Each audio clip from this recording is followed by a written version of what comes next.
showing my mom the letter my sister wrote to me before she died. I, 16M, lost my sister Birdie last year. Birdie was 20 when she died. She had been diagnosed with cancer a year before her death. She knew she was dying, so she made a will for the very few things she had. It was mostly sentimental childhood stuff she had. Old stuffies, and she had a necklace that our dad bought her. Stuff like that. It wasn't a lot. But she left it all to me. She also wrote a letter to me before she died. But anyway, I was the only person who got anything from Birdie. She left our grandparents, paternal, in charge of everything until I'm 18 or until I'm out of Mom's house. The problem with this is Mom has other kids. Birdie and I lost our dad when we were both kids. Mom remarried. Neither of us really cared much for Mom's husband, and when Mom had more kids, we didn't feel the same about them as we did each other. Birdie was more vocal while I didn't say anything. Mostly I didn't want to fight with Mom over it, and I didn't want to hurt anybody's feelings. But Birdie and Mom never really got along, and it was only worse after Dad died and then Mom remarried. The fact Birdie left nothing for our half-siblings and never even wrote them a goodbye letter bothers Mom, and it really upset them because they wanted to know why she wrote to me and left me her stuff but not them. They wanted to read my letter, but I said no. It became a fight with Mom then, as she wanted to know why Birdie left the rest of the family nothing, and why even when she knew she was dying she couldn't find a way to embrace the other kids enough to give them something, a small goodbye. I showed Mom the letter because Birdie wrote a lot about her feelings and mentioned things she and I talked about when Mom wasn't around. I knew the letter would be a lot. Birdie said clearly she never loved or cared about the other kids at all and wanted me to know that she didn't want them to have anything, but if I felt differently, if I ended up loving them one day and wanted to give them something of hers, that she wouldn't be mad. Mom read the whole thing twice, if not 3 times, and then she asked me why I had shown her the letter and what did I want to do with her. She was so mad she was shaking, and she told me I was never to show my half-siblings, and I pointed out I had said no to them reading it already. Nothing else was said that day, but then Mom told me I was cruel for rubbing my sister's words in her face, and she wanted me to know she might never be able to forgive me for it. She told me forgiveness would be off the table if I ever breathed a word of it to her other kids. Comment 1. NTA. She asked and didn't like the answer. That answer was not yours, it was Birdie's, and in her own words. I am sure it stung like hell, but, she asked. It is not right or fair for her to be mad at you for giving her what she wanted. Birdie had the right to do with her stuff what she wanted. It would be best not to ever show the letter to the others, unless they push you into it. My guess would be that they are going to, at some point, be jealous if there is any real money waiting for you and not them. If you don't have to hurt them, then don't if possible. Hide that letter very well and take a pic of it and email it to yourself for safekeeping. Good luck. Comment 2. You are not cruel. Your mom wanted to know. She seems to be a bit narcissistic and cannot acknowledge her role in your sister feeling the way that she did. I am sorry that she is angry at you and lashing out at you and trying to make you feel like you did something wrong, but you did not. NTA. Comment 3. NTA. Your sister had little time left to live, and that time belonged to her, not to anyone else. If anything, it's sad and quite literally speaks volumes about the relationship between your mom and your sister, if she didn't even know that before. Not only that, but your mother has been mad at her sister for executing her will, and when you showed her why, she blames you? I bet she knows she missed her chance to console things while your sister was still alive, but that's not on you. Ruining my wife's friendship? My wife 34F and her friend have been friends since high school. They are pretty close, and she was a bridesmaid for our wedding. Recently another friend invited them to go to Italy to their family's vineyard, as their family was going to Spain for the month. So accommodations are free, but the flight, food etc. were extra. They left for 2 weeks. I was not aware of this trip until a month before it was supposed to happen. They booked it 2 months out. Recently I lost my job and had to get another one. It pays around half what my job originally did, 120k greater than 66k. My wife only has cashier experience and barely makes more money than it would be worth it for her to work, as we have 2 kids, 4 and 1. My wife isn't the best with money, she does spend without thinking, and she agreed to this trip without telling me. She had to beg her mom to look after the kids after she said yes to the trip and her friends booked the tickets. Her mom is from another city and came to live with me for 2 weeks as I had to work and couldn't take care of them when I'm working. I was extremely mad at her but allowed her to go as I know she's been depressed since the baby and it was too late anyway. She asked her friend to cover her for the flight and she would pay her back. I knew it was hard for us to pay her friend back, but it was a non-refundable anyway. She came back from the trip very happy until her friend asked for the flights. She had spent $1,400 on the trip not including the flight, and her friend wanted the $1,200 that was the cost of the flight that she had put onto her credit card. We had $300 left in our account and already have credit card debt. We are thinking of downsizing our house to an apartment, but it's hard because as soon as landlords hear that we have kids they don't want to talk anymore. It really sucks, but I told her we can't pay her friend back until I get a better job. It's been 3 months since the trip and her friend is getting angry because she promised to pay it back and we no longer have money. It's not like her friend needs the money back, she makes 6 figures and has a house already, she's not struggling.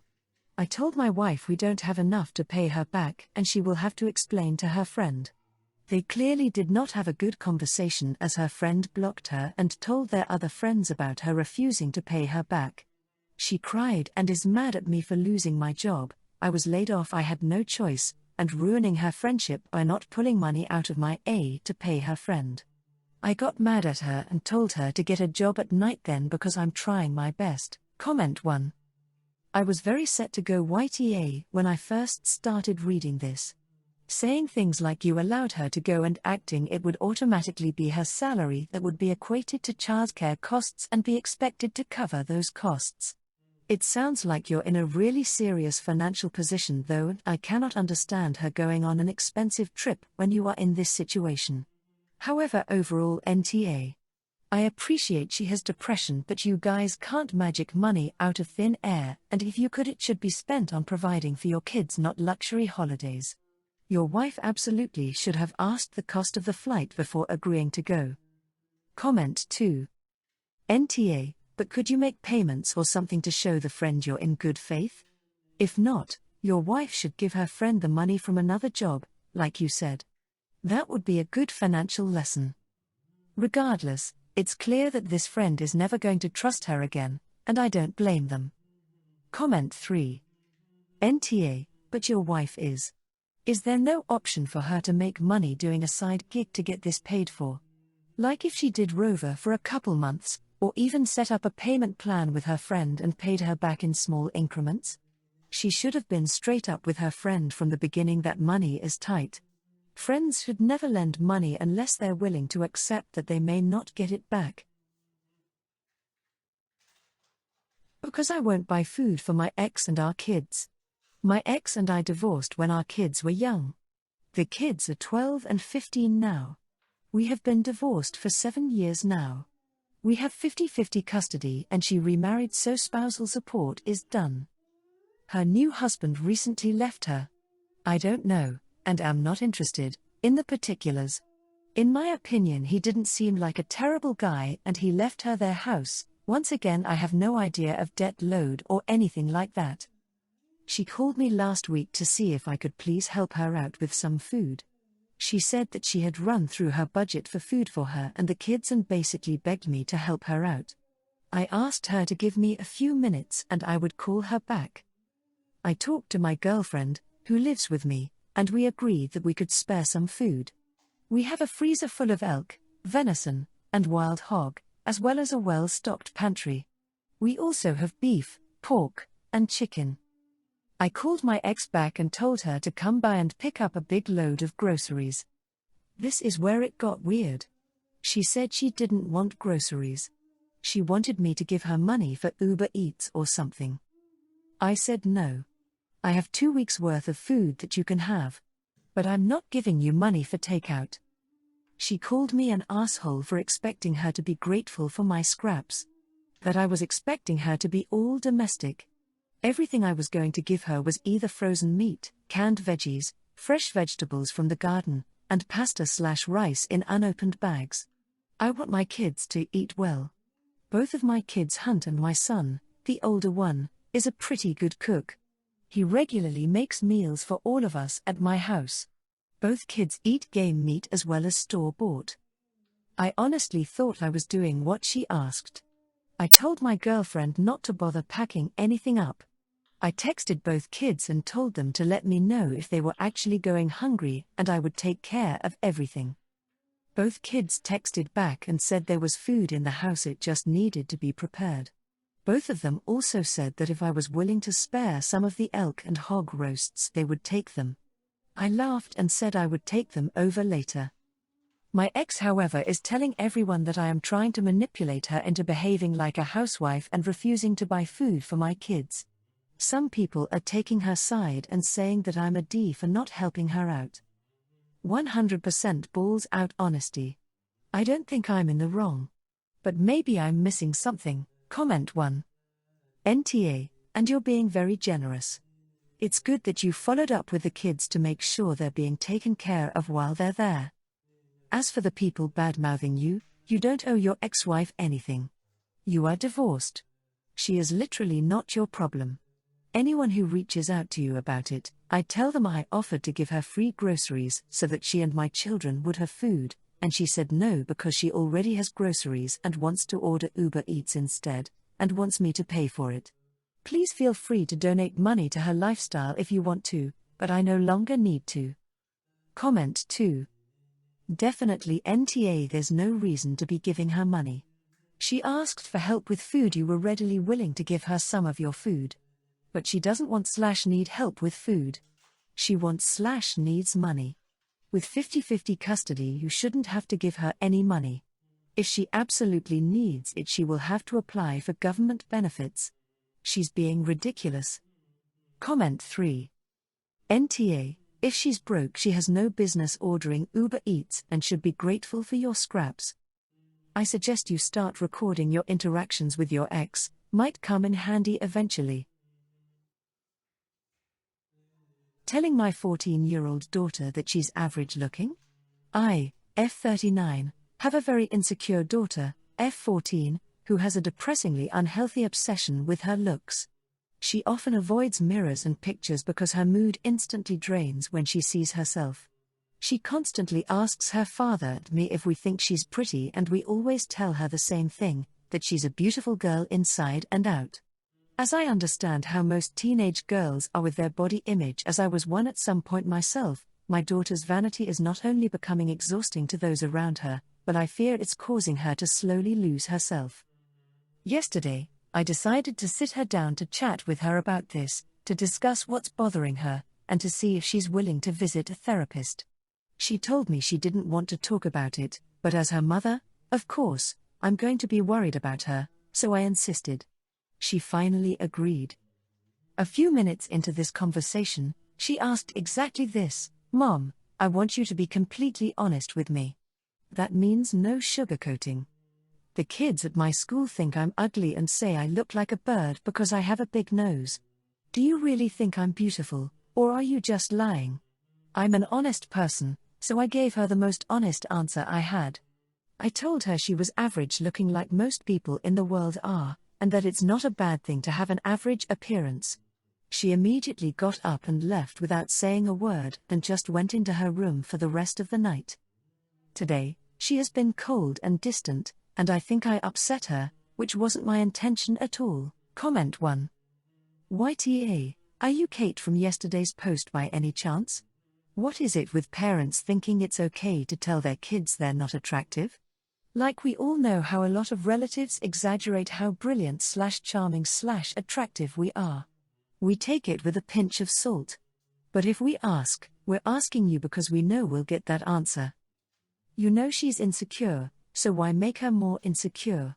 You are not a therapist, do not try to be. Be a mum. Comment 2. YTA, she's showing serious MH signs, taking her to a psychiatrist should already be in the works. Not you forcing a discussion you clearly don't have the skills to navigate. You just reinforced everything the bullies are saying to her. Comment 3. YTA. You can't possibly be so dense that you don't understand that no amount of you saying you are being honest is going to make her believe you are really being totally honest. She thinks you will automatically overrate her because you are her mom. So, if your overrating calls her average, she now believes you think she is ugly and the kids at school are right.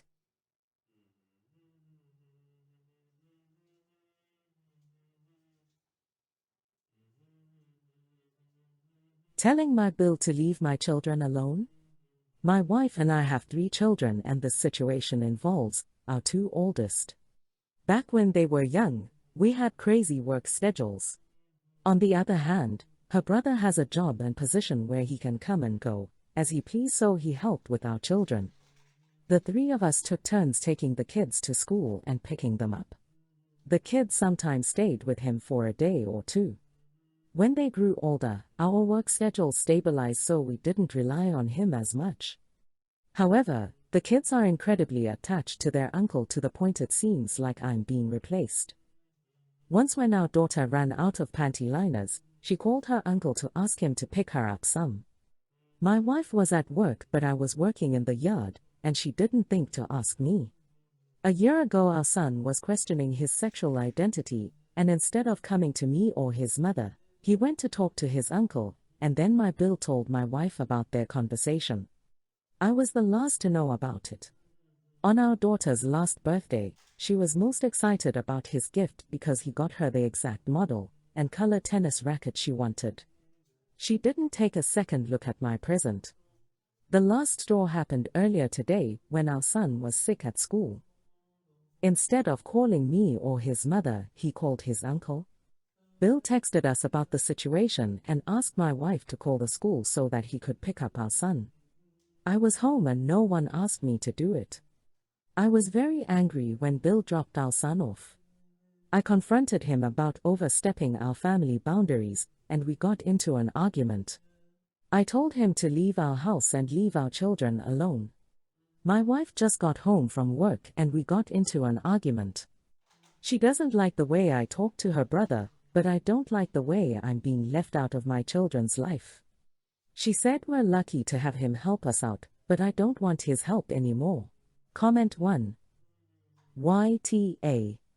If your children don't feel they can confide in you or depend on you, that is not your brother-in-law's fault.